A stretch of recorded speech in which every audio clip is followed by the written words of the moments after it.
안녕하세요. 팔월깡통에서 재기한 주식쟁이입니다. 오늘은 다음 주 이 주간 증시 시황을 이렇게 코너에서 마지막으로 하고 이제 보다 좋은 내용으로 인사를 드리려고 하는데요. 처음에 이 주간 증시 시황에 대해서 이 내용을 만들 때 한 달, 그러니까 한 4번 정도만 계획을 했었습니다. 아무래도 제가 방송을 하는 그 방향이 우리 선생님들이나 개인 투자자분들이 스스로 종목을 뭐 선정하고 그리고 주식 투자함에 있어서 기본적으로 알아야 될 그런 내용들 위주로 방송을 하다 보니까는 이렇게 증시 시황 같은 경우도 우리가 최소한 주식 투자를 한다면은 이렇게 평일에는 바빠서 못하더라도 주말을 이용해서 최소한 제가 증시 시황을 말씀드릴 때 그런 항목들 최소한 그 정도는 확인을 해야 되는 것이 좋지 않을까. 그래서 그런 의미로 이렇게 영상을 만들었었는데요. 벌써 한 달을 넘어서 한 오늘 것까지 포함한 7번째 증시 시황 말씀을 드리는 것 같습니다. 그래서 우선은 이 증시 시황은 오늘 내용을 마지막으로 하고 보다 좋은 내용으로 찾아뵙도록 하겠습니다. 그래서 다음 주 이제 11월 4주차 증시 시황에 대해서 이제 말씀드리기 전에 지난 한 주 11월 11일에서 18일까지 이제 주요 공시 내용을 먼저 간단하게 살펴보도록 하겠습니다. LG의 3분기 영업이익은 3,550억 정도로 27% 정도 감소를 했습니다. LG 그리고 포스코 케미칼이 한 1,200억 정도 2차전지 응급제 생산설비 증설을 결정하였고요. 이런 시설에 대한 투자가 증설됐을 때는 이 주 산업이 되는 그런 것들이 호황이 되는지 어떻게 주문이 잘 들어오는지 그렇게 좋은 모습인지 그것도 확인이 필요할 것 같습니다. 그리고 휠라코리아는 3분기 매출액이 19% 상승을 하였고 인바디 또한 전년 동기 대비 3분기 매출액과 영업이익이 10% 그리고 한 7% 정도 증가를 하였습니다. 한국가스공사는 여전히 지금 적자 영업 손실이 계속해서 적자를 이루고 있고요. 동부건설은 이렇게 한 500억 정도 되는 이런 계약 공사를 체결을 하였습니다. 그리고 S폴릭텍은 3분기 영업이익이 2718%, 뭐 그 전에 그렇게 좋지 않았었던 거죠. 42억인데 2700%고 당기 순이익이 36억 원 흑자 전환하였습니다. 이렇게 적자에서 흑자 전환하는 이런 기업들은 한번 체크를 해볼 필요가 있을 것 같습니다. 그리고 오이솔루션은 역시 오직 5G 관련주답게 실적이 3분기 매출액이 190%, 영업이익이 1800%, 당기 순이익이 1360% 이렇게 크게 증가하는 모습을 보였습니다. 그리고 하나 머트리얼즈는 3분기 매출액과 영업이익이 24% 정도, 42% 정도 감소를 했습니다. 그리고 코스닥 머큐리라는 종목은 200억 규모의 이런 시설 운영 자금의 전환사채 11을 발행하였습니다. 이런 것도 한번 체크를 해보셔야 될 거고, 코오롱 3분기 영업이익이 116% 증가를 하였습니다. 그리고 대한항공 항공업이 안 좋기 때문에 3분기에도 각각 매출액과 영업이익이 3.7% 그리고 영업이익은 70% 감소를 하였습니다. 대우조선해양 3분기 매출액과 영업이익 적자는 11% 감소를 했고 영업이익이 적자 전환을 하였다. 그리고 마지막 초록뱀도 31억 원 규모의 전환 사채를 발행을 하였습니다. 그래서 지난주 이 주요 공시 내용을 간단히 살펴보았고요.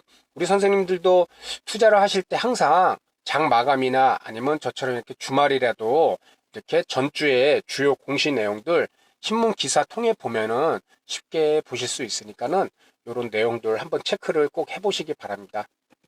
그리고 다음으로는 다음 주 11월 4주차 11월 18일에서 20일 금요일까지 주간 증시 일정입니다.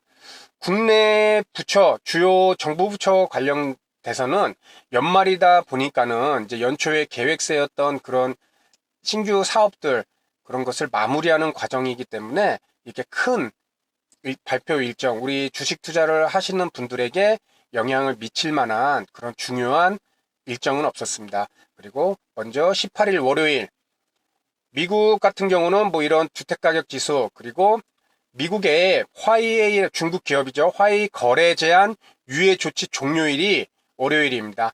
그래서 화웨이 같은 경우 지금 미국이 지금 유예 조치를 내린 상황에서도 이렇게 유럽이나 뭐 내수로 이제는 견조하게 회사가 운영되는데, 반면에 미국 기업들이 이 화웨이와 거래를 끊게 되면은 타격이 커질 수가 있다는 것입니다. 그래서 추가적으로 이제는 유예가 예상이 된다.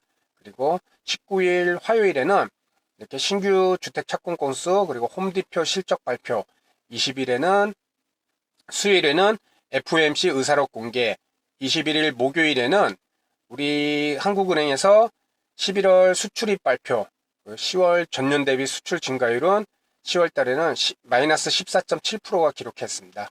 그리고 미국 같은 경우 제조업 지수 이런 것이 발표가 있고요. 22일 금요일에 지소미아가, 우리 한일 관계 이제는 지소미아가 오늘 23일이니까는 금요일 23일 토요일이죠. 토요일 자정에 공식 종료됩니다. 그 전에 한일 관계 분수령인 이런 지소미아 협정 연장 여부, 이런 게 어떤 협의가 있을지 한번 확인을 해봐야 될 것 같습니다. 그리고 마지막 금요일에는 이렇게 미국의 제조업이나 서비스 구매관리자 지수 발표가 있습니다. 그리고 지금 전 세계적으로 시장 자체가 이 미국과 중국의 무역 합의에 어떤 얘기가 나오느냐에 따라서 흔들림이 상당히 크고 있습니다. 그래서 미국 같은 경우 내년에 대선이 있기 때문에 12월 초 뭐 이런 기존에 있었던 스몰 딜, 그리고 중국 측 보조금 철폐, 기술 강제 이전 방지, 지적재산권 보호, 환율 조작 금지 같은 이런 게 2단계 중간들격 합의안 도출이 예상할 수 있는, 이런 지금 현재 미중 정상회담이 아직 일정이 안 잡혔습니다. 그래갖고 12월쯤에 이렇게 미중 정상회담이 실시가 되고, 그리고 내년에 다시 휴전할 수 있는 그런 방향으로 흐르지 않을까, 이렇게 많이 예상을 하고 있다는 내용을 말씀드리겠습니다.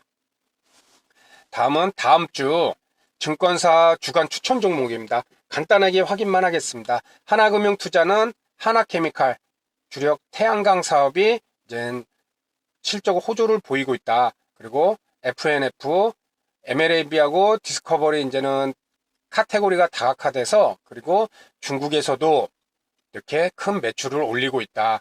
연우는 아모레 퍼시픽 등 고객사 매출 확대, 그리고 제조 원가율이 하락해서 이제는 하나금융투자는 이렇게 세 종목을 다음 주 주간 추천 종목으로 얘기를 했고요. SK증권은 한국조선해양, 역시 LNG 캐리어 물량 기대가 증가된다. 그리고 실적 턴어라운드. LG화학은 화학 부분은 역시 전반적인 약세가 예상되지만은 전기차 배터리, 이게 성장성이 부각이 된다. 그리고 CJENM, 제가 여기 물음표를 붙였는데요. 물론 뭐 컨텐츠 IP 뭐 경쟁력이 좋고 디지털 광고 고성장으로 인한 외형 성장이 기대된다고 하지만은 현재 뉴스에도 많이 나오다시피 이 CJENM에서 만든 프로그램이 거기에 조작이 있었고 그런 문제로 시끄럽잖아요. 이럴 때는 이런 종목 피해가는 게 좋을 것 같습니다. SK증권은 그런 함에도 추천을 하였네요. 그리고 KB증권, SK텔레콤 미디어 사업 재편 가속화, 그리고 스튜디오 드랭고는 글로벌 OTT 한국 진출이 본격화됨에 따라서 이제는 프리미엄 콘텐츠에 대한 수요가 늘어날 것이다. 그래서 추천을 하였고, 카카오는 광고 매출 증가, 그리고 계열 회사의 IPO 기대감이 있다. 마지막 유안타증권은 이마트 4분기 본업 턴어라운드, 그리고 이커머스 경쟁력 확대. NC소프트는 니지2 모바일 국내외 흥행 가능성, 그리고 낮은 밸류에이션. 그리고 마지막 카카오, 비즈톡 광고 매출 증가, 그리고 금융사업 확대에 따른 기업 가치 증대. 그래서 항상 이렇게 4개 증권사가 이렇게 12종목을 다음 주 주간 추천 종목으로 얘기를 하였습니다. 다음으로는 11월 4주차 기사로 본 국내 증시 스와트 분석, 강점, 약점, 기회, 위험 요인을 나눠서 말씀을 드리도록 하겠습니다. 먼저 강점 요인. 역시 계속해서 반도체 업종이 12개월 선행 주당 순이익이 플러스로 전환이 됐다. 최근 이렇게 반도체에 관련된 종목들이 큰 힘을 보여주고 있는데요. 이런 기사를 잘 파악을 해서 그런 업종 선택할 때, 업종과 종목을 선정할 때 참고를 하셔야 될 것 같습니다. 그리고 기업이익이 턴어라운드 가능성, 그리고 경기 소순환 사이클에 반등이 나타날 수 있다. 그리고 미국 대통령 지금 탄핵 이슈가 뉴스가 몇 번 나오다가 지금 다행히 이런 이슈가 현재 우리 주식시장에는 영향을 아직 미치지 않고 있다. 저도 이 기사 봤을 때 또 새로운 악재가 나오지 않을까 이런 생각을 했었는데 다행히 아직 영향이 크게 나타나지는 않고 있습니다. 그리고 약점 요인은 미국 국채금리가 또 상승하고 기업 이익이 하향 조정이 계속되고 있습니다. 그리고 미 대통령 13일 지난주였죠. 경제클럽에서 무역 합의가 임박했지만은 유리한 경우에 받아들일 것이라는 원론적인 발언을 하고 있었습니다. 그래서 불확실성이 부각될 수가 있다. 그리고 아까 일정에서 말씀드렸던 한일 간의 지소미아 오늘 23일 0시부로 공식 종료가 됩니다. 공식 종료가 되기 전까지 지금 미국하고 일본하고 우리나라하고 같이 협의가 계속 진행이 될 것 같은데요. 그때 어떤 결과가 나올지도 이렇게 봐봐야 될 것 같습니다. 그리고 기회 요인, 우리나라 수출 증가율 개선세가 나타 10월을 저점으로 내년 상반기까지 개선될 것으로 예상이 된다. 그리고 신흥국에서 경기 선행 지수하고 제조업 구매 관리자 지수가 상대적 강세가 나타나서 이런 흐름이 이제 주가와 증시하고 연계가 될 수 있다. 투심을 불러일으킬 수 있다는 내용입니다. 그리고 미 관리자들, 백악관이든 미 관리자들이 미중 무역 협상에 대해서 긍정적 관점 이렇게 발언을 많이 하고 있죠. 그래갖고 지금 현재 가만히 봐도 계속해서 미중 협상이 우리나라도 그렇고 전 세계적으로 계속 이슈가 될 수밖에 없을 것 같습니다. 그리고 마지막 위험 요인. 미중 무역 협상 합의가 지금 잘 될 거라는 일단 기본적인 관점에서 이렇게 주식 시장이 다시 재반등을 하고 있는데요. 이렇게 좀 악재, 안 좋은 얘기가 나올 경우 가파른 조정이 나올 수밖에 없을 것입니다. 그것은 문서화된 합의가 나오지 않고는 지금 현재 미국 같은 경우도 그렇고 사상 최고치 시장이 유지될 수 없다는 그런 의견들이 많이 있습니다. 그리고 홍콩 시위 관련해 갖고 이거에 글로벌 이제 전 세계적으로 금융시장이 불안해질 위험이 있다는 것입니다. 홍콩 사태는 이렇게 미국하고 중국하고 또 암암리에 이렇게 갈등을 일으키는 요인이 있기 때문에 이런 내용도 체크를 항상 해보셔야 될 것 같습니다. 그래서 지금까지 이렇게 스와트 분석까지 말씀을 드렸고요.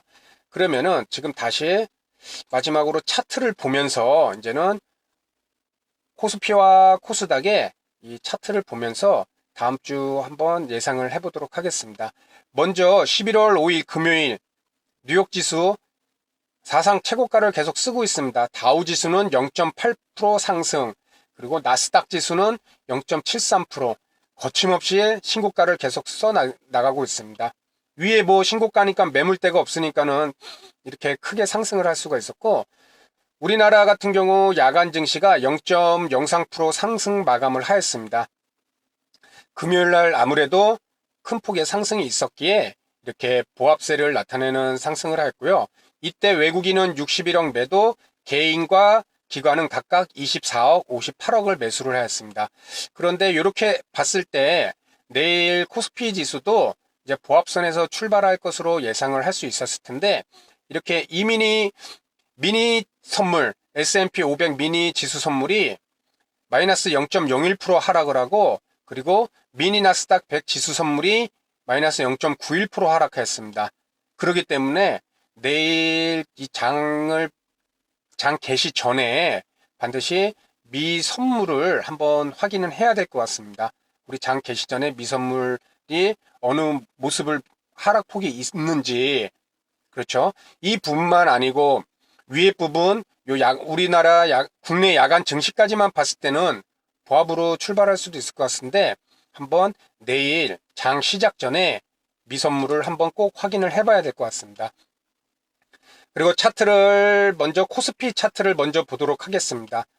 이렇게 저항 라인을 한번 간단하게 이렇게 그려보면은 코스피 지수도 기존의 고점 그리고 저점 이 지지섰던 부분이 깨고 내려왔을 때는 이렇게 저항이 되겠죠. 또 이 라인을 이렇게 금요일날 강하게 이렇게 장대 양봉 1.07% 상승하는 이렇게 뚫어준 모습을 보였습니다.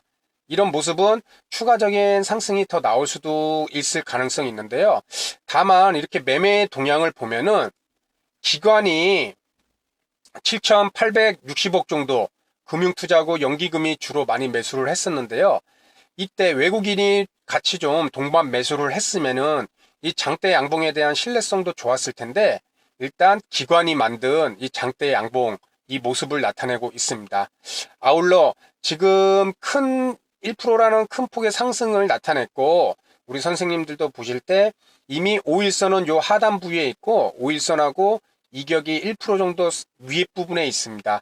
여기서 뭐 급등이 나온다기보다는 한번 조금 더 숨고르게 해갖고 재차 상승 추세를 유지할 수 있지 않을까 그렇게 생각을 하는데 여기 보면은 좀 화면을 이거를 좀 키워보도록 하겠습니다. 여기 이렇게 차트를 보면은 이 라인에 이렇게 보면은 이것은 제가 이 부분에 보면 갭 하락해서 출발한 부분이 있습니다. 이렇게 보면은 5월 7일 날 시가가 마이너스 1.09%로 갭 하락을 했고 지금 이 갭 하락을 이제는 메울 수도 있는 그런 부위 위치까지 왔습니다. 그래서 지수가 좋고 수급이 좋으면은 이런 갭 하락됐던 부분들은 꼭 메꿔주는 그런 주가의 또 속성이 있습니다. 그런 부분도 이렇게 상승 부분으로 나타날 수 있지도 않을까 그렇게 생각을 해보겠습니다. 그래서 코스피 지수는 이 정도로 마치겠고요. 다음은 코스닥 지수를 한 번 더 살펴보도록 하겠습니다. 코스닥 지수는 이렇게 21선을 기준으로 이렇게 반등하는 모습을 보여줬었는데요. 뭐 이런 속임수 21선을 깨는 모습도 안 나타났고 정석적으로 이렇게 21선을 정확하게 지지를 하고 재차 금요일날 0.78% 상승하는 모습을 보여주었습니다. 이때 상승을 매수한 그는 기관 400억, 외국인 970억 정도 이렇게 순매수를 나타냈는데요. 이렇게 차트를 보더라도 지금 21선을 타고 안정적으로 이렇게 어느 순간 하락해서 이렇게 안정적으로 상승하는 모습을 나타내고 있습니다.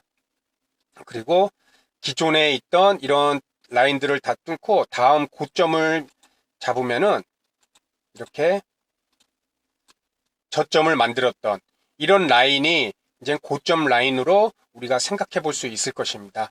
그래서 코스닥 지수도 지금 이평선들이 물론 단기 5일선, 11선, 뭐 21선 이런 단기 이평선들을 안정적으로 이제 우상향시키면서 그리고 장기 이평선들 계속해서 하락했던 이런 장기 이평선들도 이렇게 돌리는 모습을 지금 보여주고 있는 상황입니다.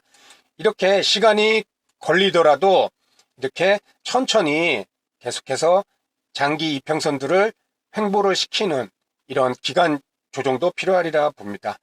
그래서 죄송합니다. 그래서 오늘은 11월 4주차 이제 주간 증시 시황을 이렇게 말씀을 드렸고요. 다음 주 일요일에는 주간 증시 시황이 아닌 보다 도움이 되는 그런 내용을 말씀을 드리도록 하겠습니다. 다시 한번 말씀드리지만 우리 선생님들도 이제 주말이나 이런 시간적 여유가 있을 때 최소한 제가 말씀드렸던 이런 내용들 이렇게 전 공시도 한번 살펴보시는 시간을 갖고 이렇게 다음 주 이제는 일정도 간단히 체크를 해보시고 그리고 신문 기사를 통해서 꼭 저처럼 이렇게 정리하라는 말씀이 아니고 이런 주요 내용들도 한 번씩 체크해 보시는 시간을 꼭 가지시기 바랍니다. 그럼 오늘 시간은 여기서 마치겠고요. 다음 시간에도 보다 도움이 되는 내용으로 인사를 드리도록 하겠습니다. 감사합니다.